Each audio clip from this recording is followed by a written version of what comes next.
So this session is about coaching, and we all know that in life, conflict is almost inevitable. Small conflicts, like you may have a disagreement with your boss or with your colleague, or at home, you may not like the dinner choice your husband picked, or even something bigger like the wars between countries. But the topic we're going to cover today is in a smaller scale. It's in a workplace.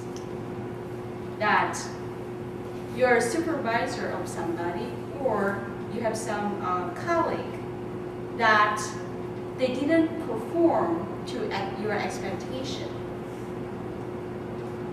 When you're facing a situation like that, you're basically facing two options. One is, should I just let it go and secretly hoping he should be aware of the situation, he should make a change?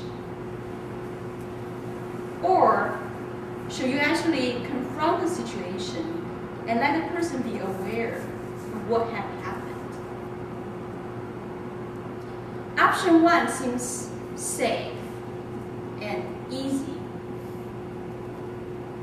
because I think just naturally we always try to avoid any confrontation, any.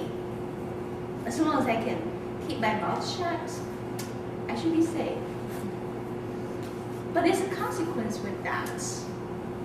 What if the person is not aware of the situation? Or if they think it's okay since nobody bring it up? I might just do it one more time, or two more times, or three more times. So the things will never get improved. And in the end, as a team, they will suffer. Option two is definitely a challenging one, because you are going to say something that the person may not easily agree with, and they may feel offended, and they may get angry, they may do something even worse. But the option two also provides an opportunity to get improvement, both from you and the person that you would like to talk to. Because as a true friend, you want the person to understand what has been happened, and you want to be their ears, their eyes, to help them to see, to hear, to help them improve. Next, I'm going to describe a few steps you can take to help you to conduct a coaching session, to basically face the person, eye to eyes, talk about it, and figure out some solution that will help not just the person, will help you, will help everybody around both of you. When you think of a coaching session, you can actually easily break that into 3 sessions. The first is before the coaching session. That's where you need to think really deep. First, you need to decide, is this something I should bring up? And what shall I bring up? That's also the question. So, because when you see something happen, there always may be several levels of reasoning behind that. There's never something that's independently sort of just happened. There's always some reason behind it. So at that point, you need to decide which level you would like to talk about. And then also comes the question that, do I actually even want to talk about it? Because when you talk about something, you want to make sure it has effect. It will help improve in the future. And if you are to talk about something that's happened in the past, that you can't do much about it, maybe there's no point. Like crying over a spilled milk. It's already gone. When are you going to talk about it? It's gone. And after you decide what to talk about and decide actually I am going to talk about it, the next step is that you need to make sure that you get your story straight. is that how you're going to talk about these things, because of course different person has different view of things. They may see different angle. You want to make sure when you tell the story, you are not have any personal sort of bias onto it. Of course, it's hard to really completely become objective, but you can try your best to make sure you get your story straight. That it's more specify the fact, not something like you're bad, you're terrible, something like that, like personal criticism. So that's what the 3 things you need to do before you start your coaching session. The second part, of course, is the session itself. That's when you're really facing the challenge. You can almost say that's the most part, because there are 2 persons talking. There's an interaction happening. You cannot really plan out everything that may happen, right? So you need to sort of have a prepare something may come out of it that you need to be able to handle. So during the coaching session, first thing you need to make it very clear why you guys are having this session. Don't sugarcoat it.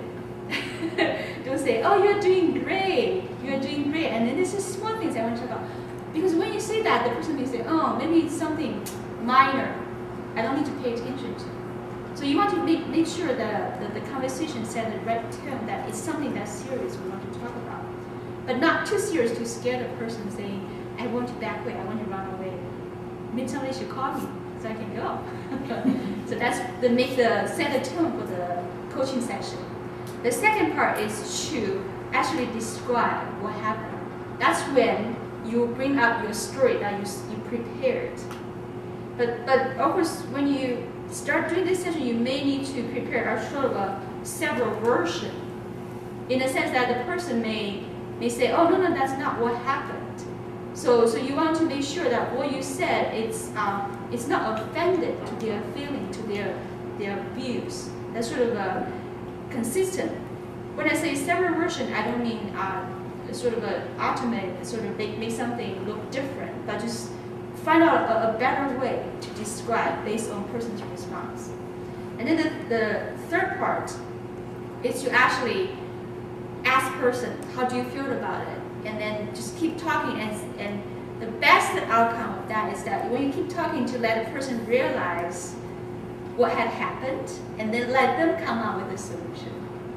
Because when you inject a solution that the person may not feel motivated, may not be realistic to the person. But if the person, when they start talking about the issue, they start saying, man, maybe I should do this, maybe I should do that. That, I feel like it's actually more motivating for the person, because that's the idea they come up. It's not something that you try to shovel down their throat, which is probably hard to swallow, especially think about it if you're in a person, somebody talking about something that has some negative impact. But if you can actually realize that from yourself, and then you can provide a solution, then the solution may be more easier acceptable and executed by the person. So that's before the coaching session, during the coaching session, and now we come to the last part, after the coaching session. Assuming everything goes well, and then the person doesn't hate you from that day for the rest of his life, and then you need to actually make sure that you follow up with that person about what they agree to do. Because you want to make sure that when they say something, they not just forget, and then they're actually doing something, because that come back to the original point that when you are taking this effort to do this coaching session, you want to make sure there's a result, there's an improvement. And following up is the key point to that. After you do your follow-up, you can also, it's a chance for you to praise the person. Any action they did, in any improvement, it doesn't matter big or small, praise that. Because we always know that encourage and praising is actually the best way to help people to learn. So that's basically the 3 sessions about coaching. As we can see, the actual session is actually only 1/3 of the work, and you have a big chunk before and sharp after. That's my 8 steps of our coaching session. Next, I'm going to have a role play with Cynthia. And the scenario is, you are in a software company, and then you are about to release a new feature. And then come with a new feature, also there's some software upgrade need to be happened. And Cynthia is actually doing the coordination to upgrade the software. So for some reason, she forgot a very important part of the software upgrade. It ended up, the software upgrade cannot happen, and then the release cannot happen either because it's depending on the software upgrade. That pushed the release for a day away, and that actually means a potentially 100,000 profit lost for the business. Let me sit there. This is a retention discussion.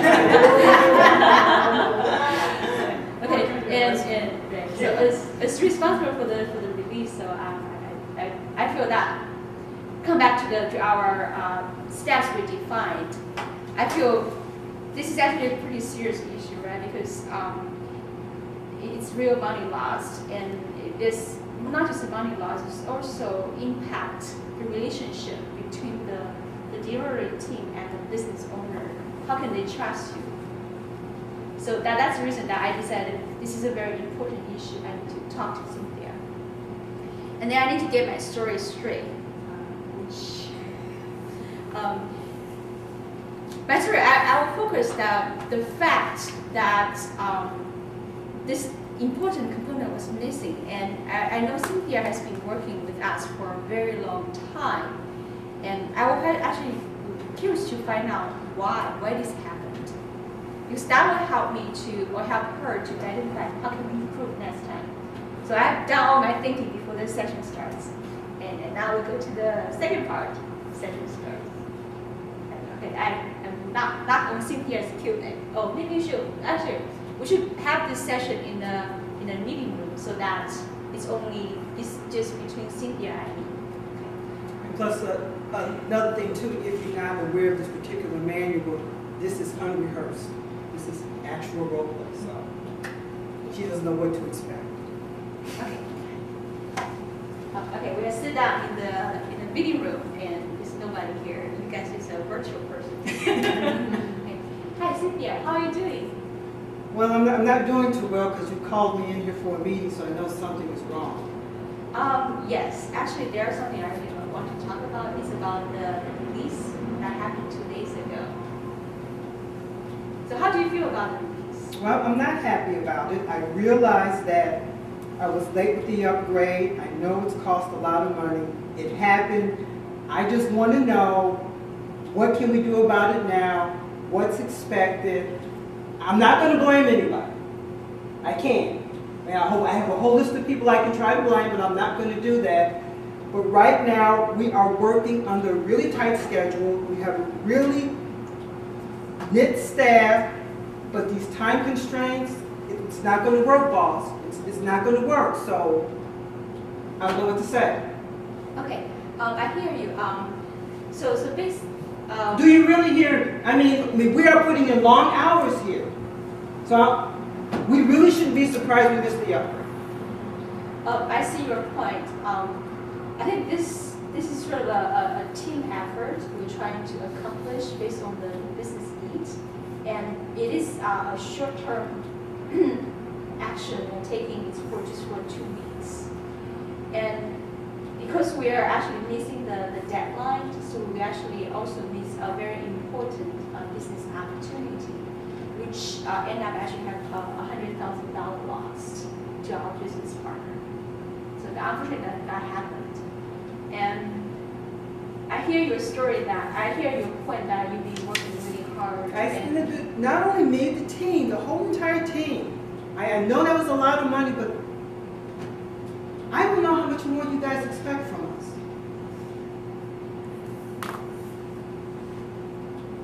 Okay. So besides, okay, can you think of anything else that from us can do to help you to make so that we don't face the same issue next time? Is there anything that we can do to help to make the work that's easier for the team? How much are you willing to spend? I I think we can use some key people, some trained consultants to help us with some of the workload. Do we have that type of money? I hear we don't. Yes, I think, so you think training will help to improve the situation? No, we cannot afford training right now. We need to get qualified people in here right now who are ready to run. Okay. We can talk about training later. We need to get through this. So for this one, is there any particular reason that you think, so I think the issues that we forget a very important component of the software to operate. If we We have can't forget any issues, boss. We don't have enough people. So how is that enough people to do with the missing component? We missed the deadline. We didn't get the upgrade in time. We didn't have enough people to test the upgrade to get it ready to go out in time. Would you have preferred us to just send out anything? Okay. So you feel like we actually already, so you feel like we don't have enough testing for the components? We don't have enough time to test based on the amount of people we have. Okay. That's actually different, right? Because I think the issue here is that the upgrade didn't go out, not that it didn't get insufficient testing. I think that's different things, right? Also, the main reason is it was late. And you think we're the fault of that being late? Okay, so you think it's late. I think one of the things Well, you that just told me it was late. Was it late? it's because the component didn't go into production according to the schedule. So your concern is that because you don't have enough testing to feel confident to put it into production. Exactly. Okay. I think that's probably there's a sort of a communication gap between the team and the release planning, because I think that wasn't communicated to the release planning team leader, because we actually under the impression that everything's ready to go. I think that Did they check with us? Apparently not. that's a good point. We're talking about being a team here. Now, at the same time, perhaps we should have taken the initiative too, to give them the status of where we were at. We take responsibility for that. Okay, so I think that's a very good point. I think the communication need to happen probably both ways, right? I agree, boss. Yeah. So, so do you think that it will help with that next time that from a manager point of view, we're trying to check status with the team to make sure that the things are as we expect them. But from your point of view, do you think what you can do to help to improve the situation? I think we just need to continually keep communication open. I think we should also make sure that we do have ample time to make sure we're comfortable when we're testing the upgrade before we put it out. I think that makes sense. Yes. Yeah. So I think. So will $100,000 come out of my paycheck? I don't think so. Okay. Yeah, because. So I asked. And my team as well. Yeah, it's not going to be. All right. Yeah. So I think that's a great point. That I think we can improve the communication in the future. So I think maybe one of these, do you think we happen that I think we're going to have a next release in next Friday. Do you think it makes sense that we actually sit down like on Thursday or something? We actually have a checking point. I think, boss, we should sit down before Thursday. We need to sit down a little That's sooner. fine. So if we know we're running into problems, we'll have a little leeway. We can try to handle it. I agree. That's a great point. Yes. Okay. Then let's do you want to set up a meeting for next Wednesday? So Yeah, that we let's can check the calendar. We'll see what days we can set up. Okay. Thank you. Okay, thanks, boss.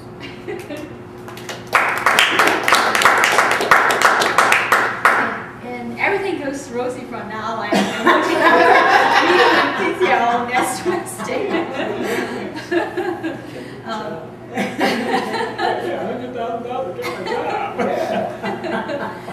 Okay, so now I'm going to conduct the last portion of this speech. Because we actually have roundtable evaluation, so I'm not going to go to each person to talk about it, but I mainly want to get feedback from Cynthia as a role player here. What do you feel about the conversation we carried on compared to the 8 steps I defined? can focus on the 3 steps during the session because it's probably hard for you to imagine what's going on in my mind before and after. Okay, so how do you feel about the session goes? I thought the session went well. What I really appreciated, the fact that you still kept relatively calm after sharing, we lost $100,000. Okay. Because probably in most cases in the real world, that really would have been not, yeah, that would have been probation, and you're gonna need to walk the line. It wouldn't be coaching. I purposely, you probably picked up, I purposely tried to get defensive. Oh, Sharon picked it up. But you did. You handled that, you sort of, okay, well now, so what can we do? And then when I got a little confused, you clarified and straightened me out. I said, okay, well, I can't take that angle now, so I'm going to try this angle. So you did that very well. You did a wonderful job of listening. And you asked me really good questions. Okay, that's good to know. Anything that I can do better to make this session even more smooth and more effective? One of the things that I almost got a little defensive of was when you brought in the other group and you didn't make us feel like a team, like it was us versus them. And I think that's one thing you always want to be cognizant of. I think some of the big setbacks of big organizations is everybody thinks in their own silo, when in reality there's really a lot of interdependence. So I'm just a firm believer it's all of us, all of the team. What can the team do better? What can we do better from this end? At one point you had like the business group and us, and that was a little. Okay, gotcha. Yes. Okay. Points well taken. Christina, I really liked your speech, and it was what I felt your strengths was the depth of your analysis and also your organization. You gave us steps that we could all relate to and follow, and you presented them in a very clear manner. For growth opportunities, it's hard because this is a very difficult topic.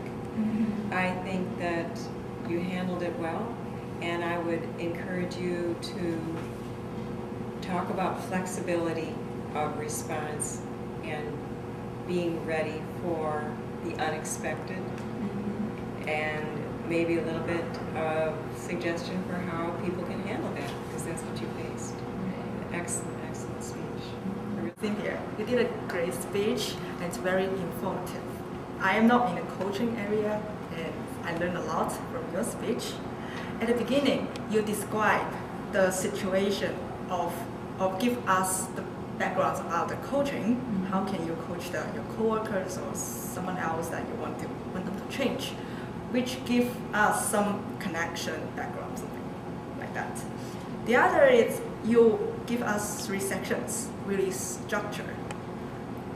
And I was going to write my comment here. You might want to give us some examples for these 3 sections. Then you say, oh, we have a role play. Say, okay, well, yeah, I didn't expect the role play. Role play is really creative, and you can help audience to observe what you talked before, the 8 points, 3 sections, all this. But it's also very risky because you cannot control what will happen.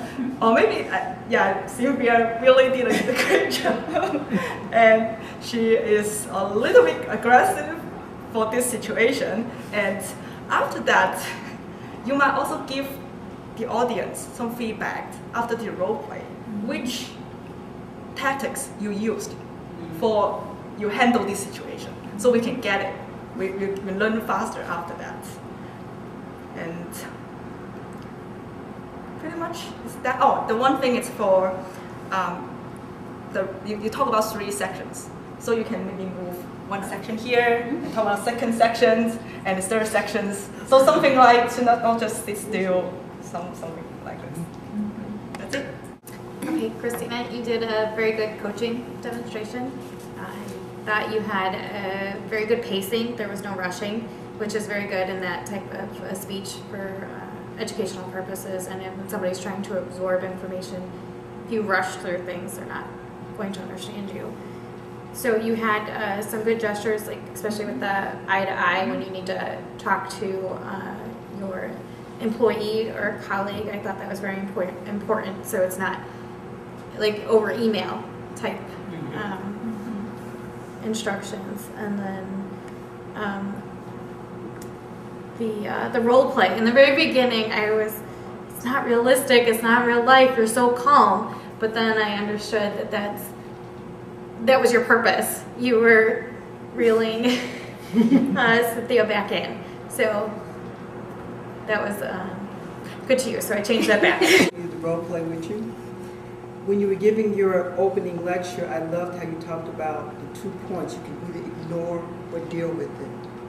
I mean, that was such a reality setter we tend to ignore. You don't want to coach or counsel that. So I like how you set that apart. You had some really nice gestures. I like when you did the eye to eye. Some nice reflective looks as you were walking through the steps. You stated your steps, and I love the fact that you emphasized the importance of following up, because that's really crucial in any coaching situation. I must piggyback off something you said, my dear. I think in your lecture, as you're going through the steps, give some concrete examples. I think that would have made it a little easier for the audience to pick up in the role play what steps were being incorporated. So I think it's some really good concrete, solid examples if you do this again and do the lecture part. But nice job. Christina, I enjoyed this very much. I thought it was a very serious speech, very solid content. You laid it out at the beginning in a very deliberate manner. It was very easy for me to follow, and you told us, here's what we're going to talk about, and you did it. So in that sense, it was very engaging, I had no difficulty following you at all. The piece I thought was strongest was when you were discussing the need for objectivity on the part of the manager going into the session, and then later we had a demonstration about that, how you remain very impartial and unruffled, even though Cynthia's crew had just cost you $100,000. So that was good. My suggestion might be for growth would be that I'd like to hear some advice about how do you incorporate this idea of coaching or basically squawking to somebody else in a top-down organization. Many of us are not in positions where we have any leeway whatsoever to give feedback to those around us whose work affects us in a negative manner. And that would be something that maybe you could explore in a future speech. How do you bring this kind of thinking into a top-down organization where you're talking about lateral employees or maybe stages of hierarchy of managers above you? You really are in no position to say, oh, when you did A, it trickled down to Z over here. So that's one just suggestion for the future. The other point I would make is there's a couple times in the main body of your speech where you begin to accelerate and you're talking a little too fast.